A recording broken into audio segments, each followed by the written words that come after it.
just going to be going over how to make a robotic arm. If you guys are interested in doing a similar project, I just wanted to help you guys out as much as I can. So you can see right here this little wiring print.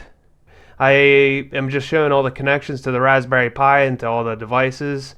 To start with, you can look up here. These are actually just the limit switches that I have hooked up. So in the pictures next, you'll see that I have the arm on a rail that will be able to pull left or right, and this pretty much limits how far it can go. It'll tell the Raspberry Pi, hey, it's at the end of the range that it can move. So, and then I have some code that will move it back a little bit so the limit switch is deactivated, and it'll allow the user to only go in the opposite direction of from the limit switch. There's a bunch of different servos down here. That's one thing. I'm not going to go into too much detail on how you can control the servos. All the code, everything's going to be available, but I have previous videos if you don't have a lot of experience in actually controlling servos or stepper motors. But in this video, I'm just going to show you how I have them all working together. So I have this robot is running on a DeWalt battery, so that's a 20 volt battery, so it's actually not 12 volts like it shows over here, but I have a converter that's just sitting on the bottom of the arm that converts that 20 volts into 12, and that's actually whenever I start using it. So I just have some capacitors up here to kind of stabilize the voltage from voltage spikes from the motors and stuff like that. And I did and you can see these buck converters right here, they're outputting 6.5 volts. I did only have one of those buck converters to start with, but it ended up frying one of them whenever I was using the servos. So I just ended up doubling them up, so I pretty much have them in parallel, and they're both set to 6.5 volts as an output. And that's also what feeds this other buck converter, and this is where I get the 5 volts for the Raspberry Pi, and also for some of the stuff for this DRV controller for the stepper motor over here. So let me try to erase some of this stuff, clear up the screen a little bit. One other thing, you might be wondering what this resistor is for. I was having some issues of the Raspberry Pi seeing a positive even though there wasn't one there. So this is pretty much just a drain down to the ground here, and you can see the other end's hooked up to the 5 volts. And yeah, so that's pretty much just a drain. So whenever whenever the switch isn't activated, it's not going to actually see a positive whenever that switch isn't activated at the Raspberry Pi. So it just keeps that working properly. And you can also see that this DRV controller, I have the voltage input for the actual stepper coming actually over from the 12 volts. And I also have one of my servos, the base servo, because I wasn't going to buy another servo if I didn't have to. And this was like a 50 kilo servo that I just ended up hooking up, and it actually does take 12 volts, so I just hooked it up over here. Besides that, all these other servos for the shoulder, elbow, wrist, and hand are all hooked up to the 6.5 volts. And you can see all the pins that they're actually hooked up to. I actually got a paper here so I could actually tell you which ones are hooked up to what. You can also see it inside of the code too, but the shoulder is hooked up to GPIO pin 21, the elbow is hooked up to GPIO pin 20, the wrist is hooked up to GPIO pin 16, the hand is hooked up to GPIO 26, and the base is hooked up to GPIO 12. And these two limit switches right here, I don't have what end they're on, but you can see it inside of the code too if you did want to use something like that. It's GPIO 18 and GPIO 23. That's where these limit switches are hooked up at.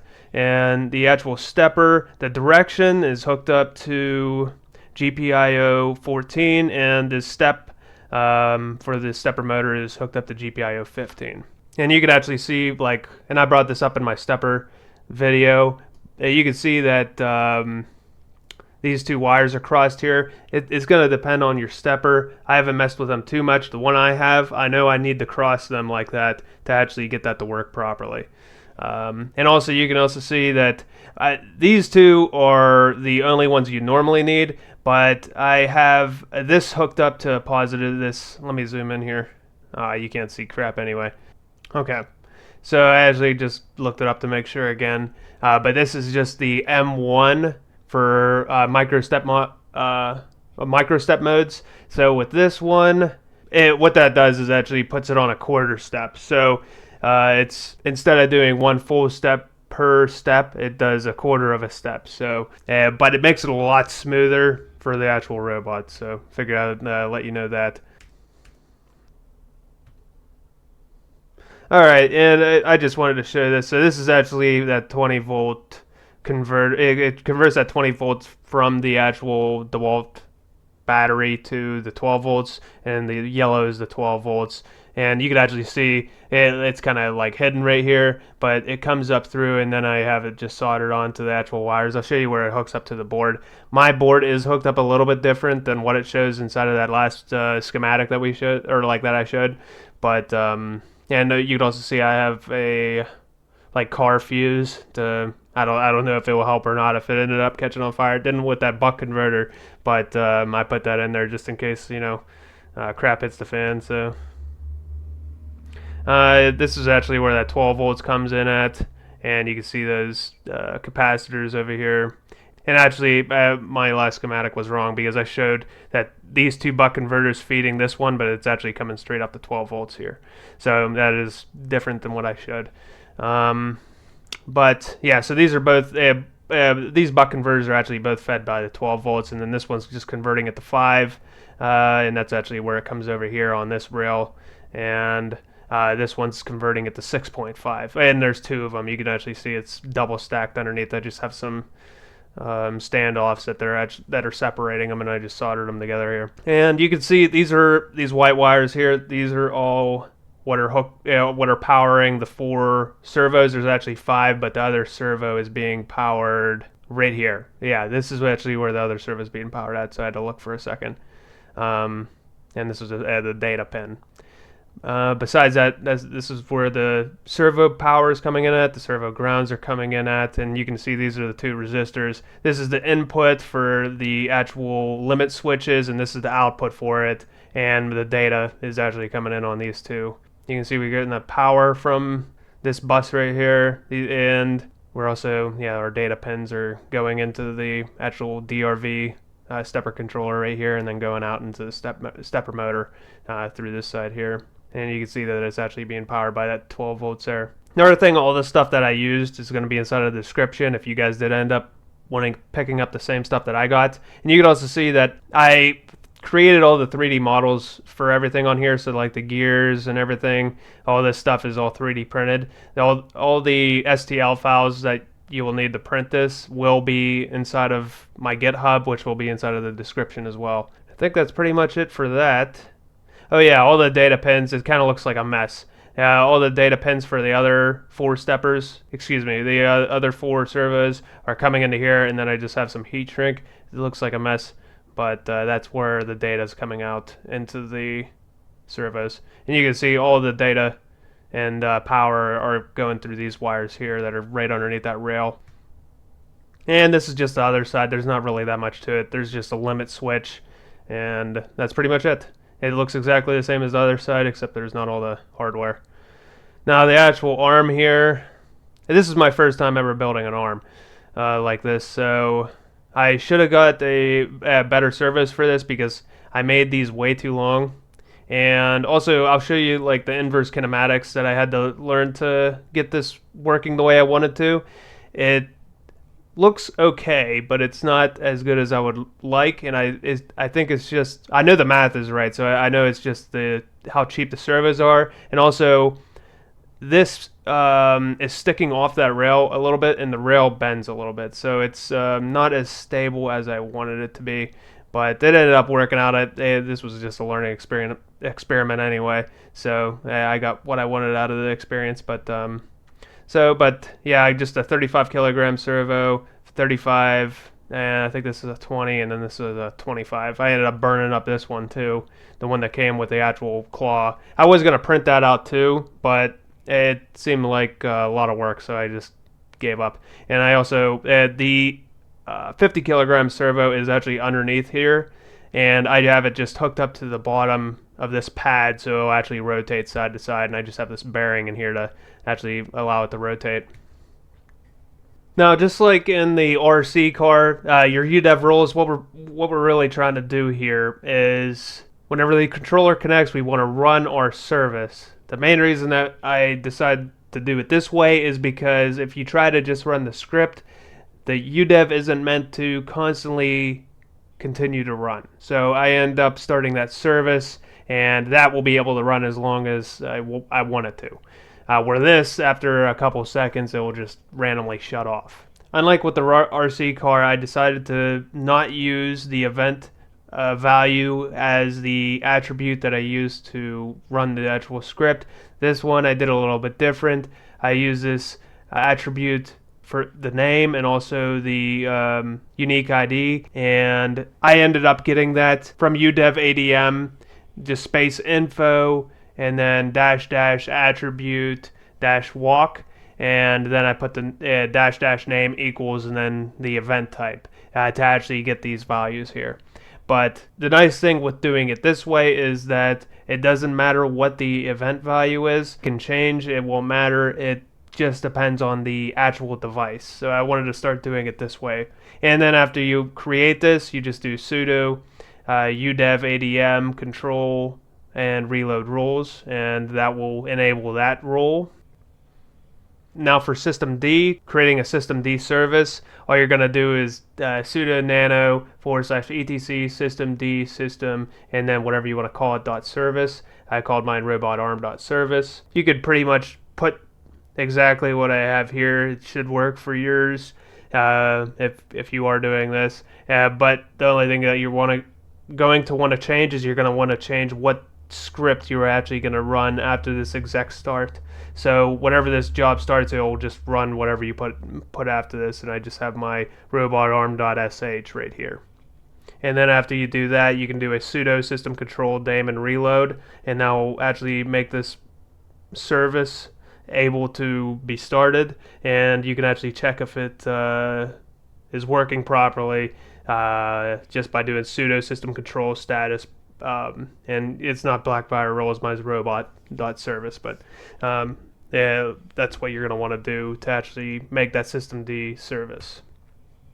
Now I got two things here. I just wanted to show you all what programs I actually have running to make this robot arm work, and also kind of how I have it set up. It's kind of like a chain reaction, and it's all starting from this robotarm.sh. So this is that robotarm.sh, and it runs 4 different Python scripts: program changer, main for main for the arm base, main for the hand, and then stepper.py. And then it actually stores the point ID, so whenever the controller disconnects, it can automatically stop those Python scripts from running. And you can actually see that right here. And while it's actually running, it just constantly checks if the controller is connected.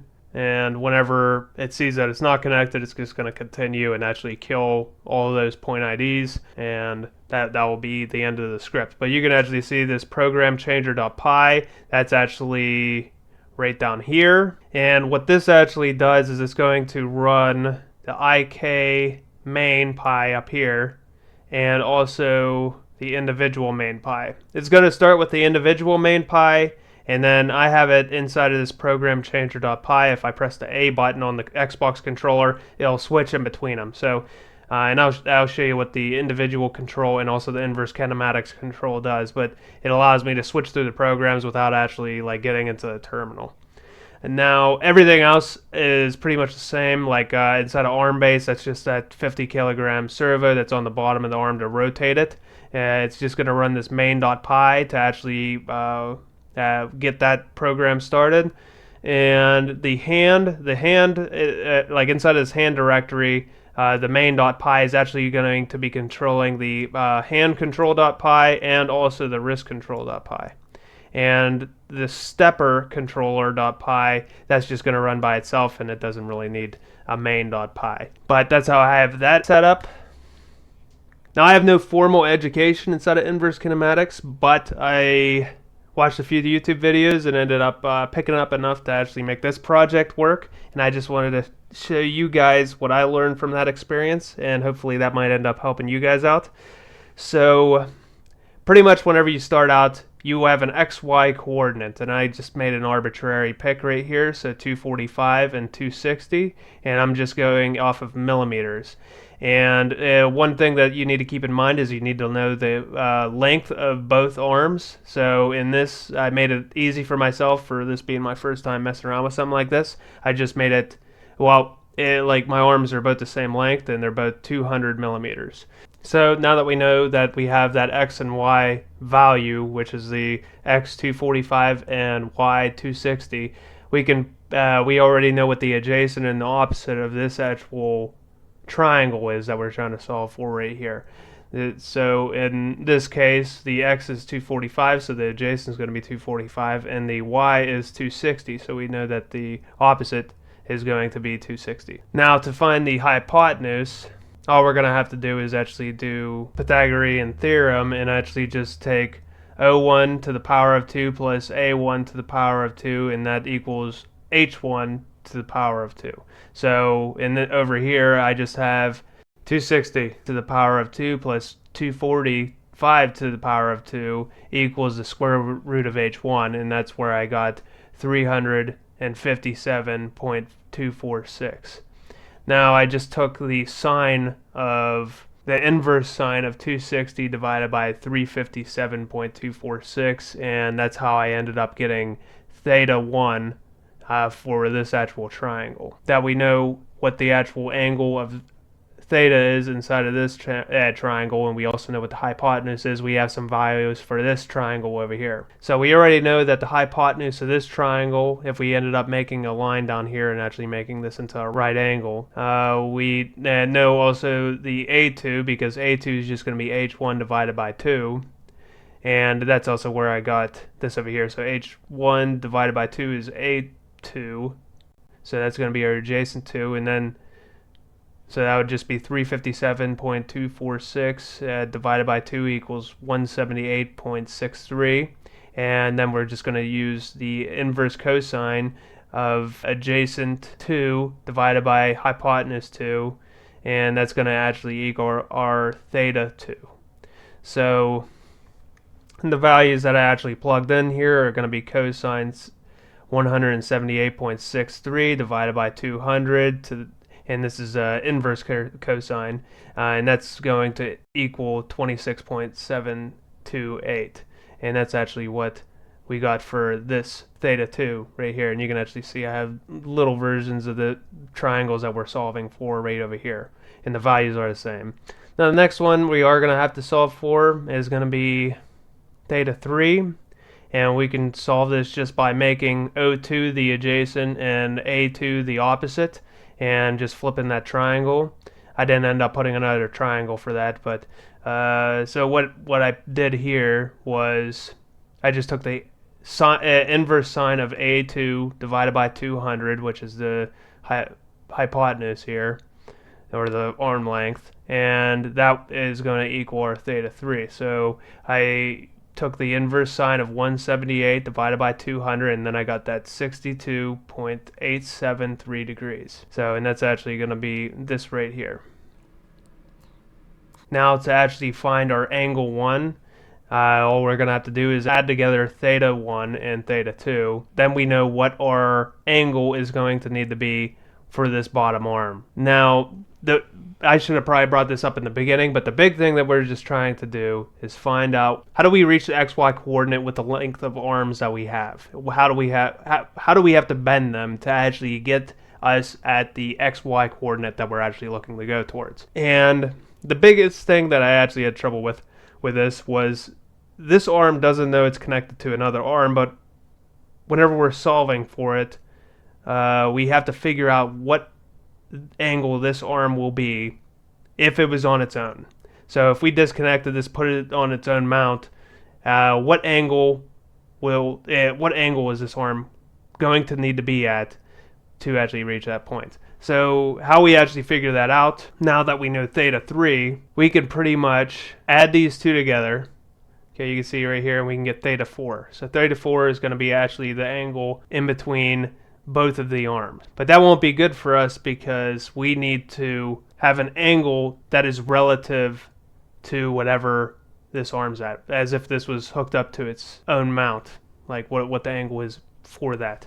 So how we actually get that is, we know that if you take a straight line and you keep going straight out through here, we know that that is going to be 180 degrees.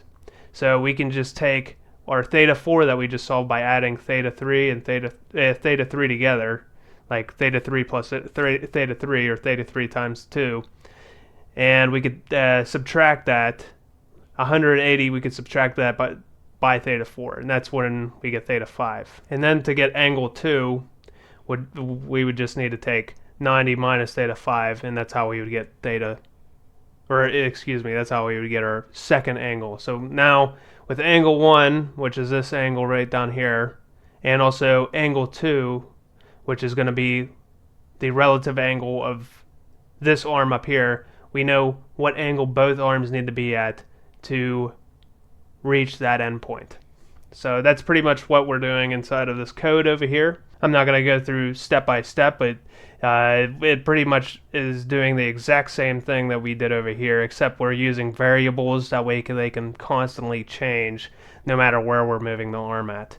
And the big difference is down here, because we can't really use those angles to output a PWM signal to the arm. So what I ended up doing was, I saw what the PWM signal I was sending out to the actual servos, and for 0 degrees, for 180 degrees, and now knowing that, I just used NumPy to pretty much convert our angle that we ended up calculating into a representative value that would correlate with the PWM signal of that angle. So, and that's what I did for the angle 1 for the bottom arm, and also for the angle 2. So then whatever angle it calculates, it would roughly be the correct PWM signal to actually reach that angle. So that's what I ended up doing with that. Now, I won't go over this too much, but I just wanted to show you how I keep the arm where it's at. Like a lot of my other programs that I've made before, you move the analog stick or something, and then whenever you release it, it moves back to 0, or whatever 0 is. Or if you release the trigger, it turns off the motor or something like that. But this is a little bit different because we constantly need a value. And whenever you release the analog stick, you want it to stay where it's at. You don't want the arm to be moving back to 0 whenever you, or some arbitrary value whenever you let go of the stick. So how I ended up doing that is I just have this counter program that constantly monitors where the stick's at, and depending on how far the stick is pushed, the quicker it's actually going to count, and it's going to be changing this value, in this case shoulder raw.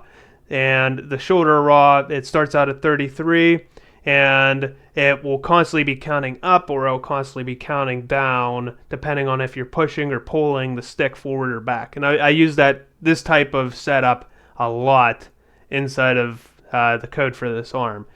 And then I just took that 0 to 1,000 value that it could be at, in between 0 and 1,000, and then I just converted that into a PWM signal value in between 500 and 2500, because those are like the ranges of movement that I want. So it's a little bit different with the inverse kinematics one, but they're all pretty similar. All it does is it counts the further that you push the analog stick. You can see down here, if you're less than 51,652, then it's going to just do -1 in this case, but it still has to be above 42,768, and it's the same, or it's flipped, but it's the same with the bottom side, where if you're less than 22,768, then it's going to start running these programs depending on how far you're pulling that stick forward or back. Alright, inside of the terminal here, I just wanted to show you guys a few things. Inside of this Xbox controller test, it's actually on GitHub too. There is a program inside of here that is for testing that arm. So if I go into main here, pretty much this program, if you end up putting it onto your robot, you'll be able to use this to actually visually see what your PWM signal you're sending, and then you can determine, okay, this is what I would consider 0 degrees, this is what I consider 90, this is what I consider 180, and actually just check really quickly what the PWM signal you need to align with what angle. So, and that's what this program is doing here. So if you guys did, I will put that inside of the robot arm GitHub so you guys can just use that, but I just wanted to show you that. And so inside of here, you can see the CAD software is inside of this directory here, so all the parts for printing are right inside of there. And inside of Python here, there is the robotarm.sh. So I'm not going to go too much in detail since I showed you guys inside of the slides, but I just figured I'd hop back in here and show you where they're actually at. So you can see all these programs again, like I showed you in the slides. And I'll show you this README here. This actually shows all of pretty much what I have set up. So if I cat out etc udev rules.d and 60 robot arm rules, you can see that's what I have in there. And my etc system d system robot arm service. And you know that if you do a sudo system control status and then robot arm. I just wanted to show you that so you know what yours should look like whenever you're actually making your own arm. So let's hop over and play around with the arm a little bit. Alright, so now this is the arm. You can see a big mess of cables there. Like I said before, you can find all the 3D print, the .stl files for everything inside of my GitHub. You can see I just run the wires across here, zip tied them all up and just right up into the arm there.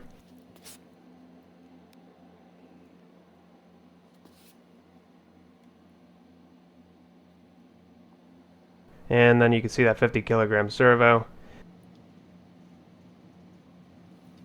There's one of the limit switches. I just 3D printed that thing and then just mounted it on there. Ran the wires over. And you can see the actual gears for that belt. I 3D printed them too.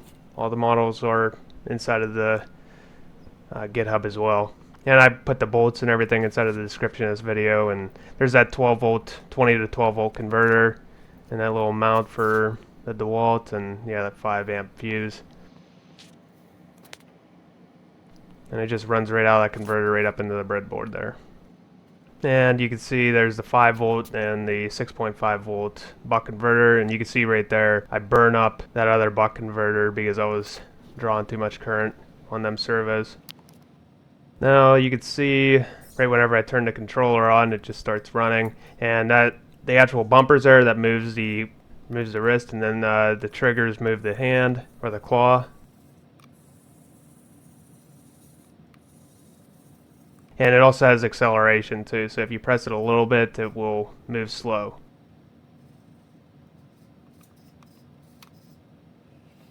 The left stick, we're just in the regular control, not the inverse-matic control. So the left analog stick moves the bottom arm, the right analog stick moves the top arm. If I was going to do this again, I would try to make a sturdier mount. You can see I made it pretty thick, but it still wobbles around. The nicest servo is that bottom one too, that 50 kilogram one, but it also jerks around a good bit.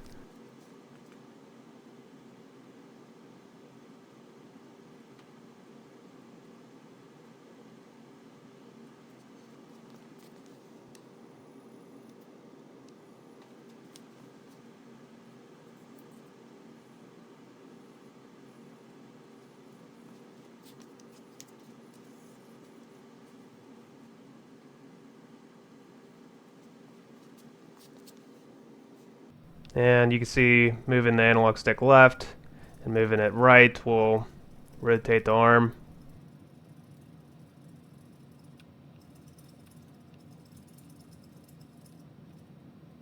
And the D-pad, left on the D-pad will move it right, or excuse me, move it left, and then right will move it right.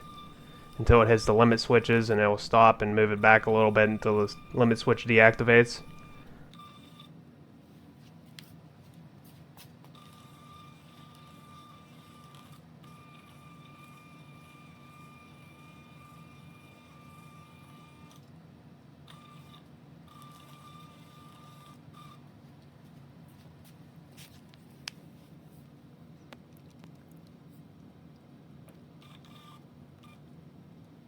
If I hit the A button, it will switch to the inverse kinematics ARM program, and it is kind of moving straight out, but it's two things. The servos are cheap, and also that mount that I have it on, it allows it to lean the more weights that's on the end of it. But the up and down looks pretty good. Yeah, the left stick is for the x-axis, and then the right stick is for the y-axis. So pushing the right stick forward will move it straight up, and down will move it straight down, and then the X will move it out or in.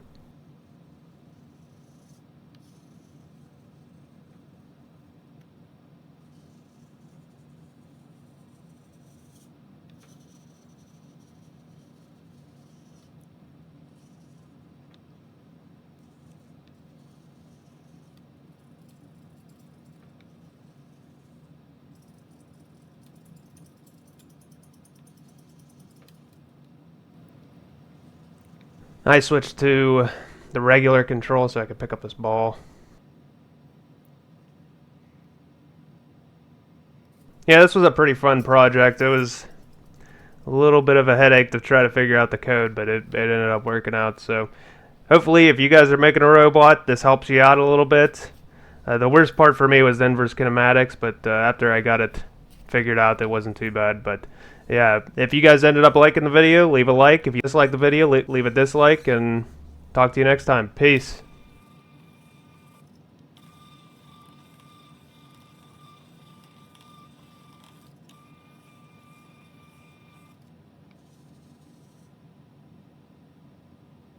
You can see I tried reaching the ball, didn't work out.